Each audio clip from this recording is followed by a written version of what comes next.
महत्वपूर्ण शिक्षा का आशय क्या है?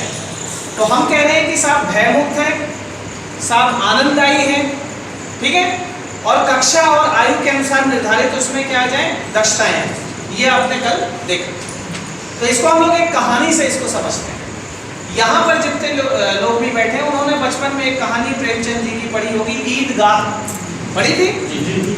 तो ईदगाह जो कहानी है उसमें बहुत सारे छोटे छोटे बच्चे हैं और वो सारे बच्चे कहाँ जाते हैं, मेला जाते हैं। उनमें एक छोटा सा बच्चा कौन सा है, हामिद। तो सारे बच्चे जब मेला जाते हैं तो उनका चिंतन चलता है कि वो क्या खरीदें। तो बच्चों को क्या पसंद आते हैं, खिलौने, जलेबी, झूला, ये सब होता है। लेकिन हामिद जो बच्चा है वो सोचता रहता है कि मैं क्या करूँ। तो हामिद अचानक उसको याद आता है कि मेरी दादी जो है वो जब रोटी पकाती है तो उसका हाथ जल जाता है। तो उसके दिमाग में आता है कि दादी क्या खरीदूं, चिमटा। लेकिन दुकानदार जितने पैसे उसके पास होते हैं उतने में देता नहीं। तो बहुत रिक्वेस्ट करता है कि मेरे को आप चिमटा दे दो। तो फाइनली वो हामिद को चिमटा दे देते। जब सारे बच्चे मेले से लौटते हैं तो लौटने के बाद जब दादी देखती है कि यार हामिद मेरे लिए चिमटा लाया है, तो उसको प्यार से गले लगा लेती और रोने लगती है कि सारे बच्चों ने झूला सोचा, खिलौना सोचा, जलेबी सोची, पर तूने क्या सोचा, चिमटा सोचा। और आपने देखा होगा कि जब ये कहानी समाप्त होती है तो जो हमारी पुस्तक है उसमें लेसन के पीछे 4-5 प्रश्न होते हैं। तो शिक्षक क्या करते हैं कि उन प्रश्नों के उत्तर लिखवाते हैं और उत्तर लिखवा के कहते हैं कि इसको रट लेना और परीक्षा में आएगा, और बच्चे क्या हो जाते हैं, रट के पास हो जाते हैं। लेकिन असली शिक्षक कहानी को यहाँ पर ख़त्म नहीं करते हैं, यहाँ पर कहानी को शुरू करते हैं। जब वो पूरे चैप्टर के बाद कुछ बच्चों से पूछते हैं कि बच्चे बताएं कि इस गुल्लक में किन किन बच्चों ने पैसे बचाए। तो कुछ बच्चे हाथ उठाते हैं कि मैंने गुल्लक में बचाए हैं, मैंने बचाए, मेरे पापा मम्मी देंगे मेला जाने के लिए इसलिए मैंने नहीं बचाए। तो अगला प्रश्न शिक्षक का होता है, तो अब ये बच्चे बताएं कि इनमें से कौन से बच्चे ऐसे हैं जो अब इस बार मेला जाएंगे तो क्या खरीदेंगे। तो उनमें से एक बच्चा खड़ा होता है और वो ये कहता है कि सर इस बार जब मैं मेला जाऊंगा तो अपनी माँ के लिए रुमाल लेके आऊँगा। अच्छा, रुमाल क्यों लाओगे? तो वो कहता है कि सर मेरी जो माँ है ना वो मजदूर है, और जब वो धान काट के आती है दूसरों के खेत से, तो जब पसीना निकलता है तो वो साड़ी के आंचल से अपने पसीने को क्या करती है, पोंछती है।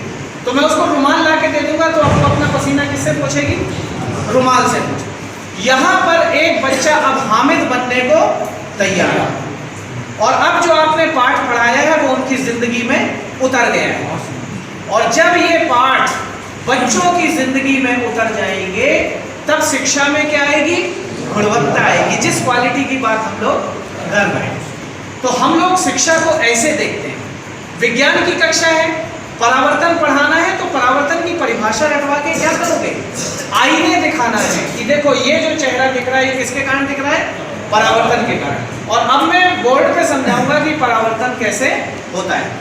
तो धीरे धीरे विज्ञान हो, चाहे सोशल साइंस हो, चाहे हिंदी हो, चाहे अंग्रेजी हो, सब बच्चों की किससे जुड़ जाएंगे, जिंदगी से जुड़ जाएंगे। तब उसको लगेगा कि शिक्षा जिंदगी का हिस्सा है, शिक्षा जिंदगी का व्यवहार है, और तब बच्चे शिक्षा को सही ढंग से क्या करेंगे, ग्रहण करेंगे। आप सहमत हैं? तो सहमत मैं कैसे मानूं कि आप सहमत हैं? कैसे मानूं? मैं तब मानूंगा जब आप इस तरह से कक्षाओं में इस चीज को करोगे। आप किसी लेसन की लर्निंग देखो कि उससे सीखना क्या है, तो क्या वो चीज बच्चे सीखे कि नहीं। तो आगे से हम इसको कुछ प्रश्नों के उत्तर के रूप में चैप्टर को नहीं देखेंगे, हम किस रूप में देखेंगे कि बच्चा उससे वो सीख जाए जो उस चैप्टर का क्या है, उद्देश्य। और क्यों ये चैप्टर ऐसे क्यों बनाए गए, क्योंकि आप देखो कि संवैधानिक कुछ मूल्य हैं जो हमारी कॉन्स्टिट्यूशनल वैल्यूज हैं, उनको बच्चों में क्या करना है, इंसर्ट करना है, उनको प्रविष्ट करना है। तो प्रविष्ट करने के लिए ही किसका निर्माण होता है, पाठ्यक्रम का। और उस पाठ्यक्रम में कुछ ऐसे चैप्टर रखे जाते हैं जिससे वो वैल्यूज बच्चे के अंदर क्या हो, डेवलप हो।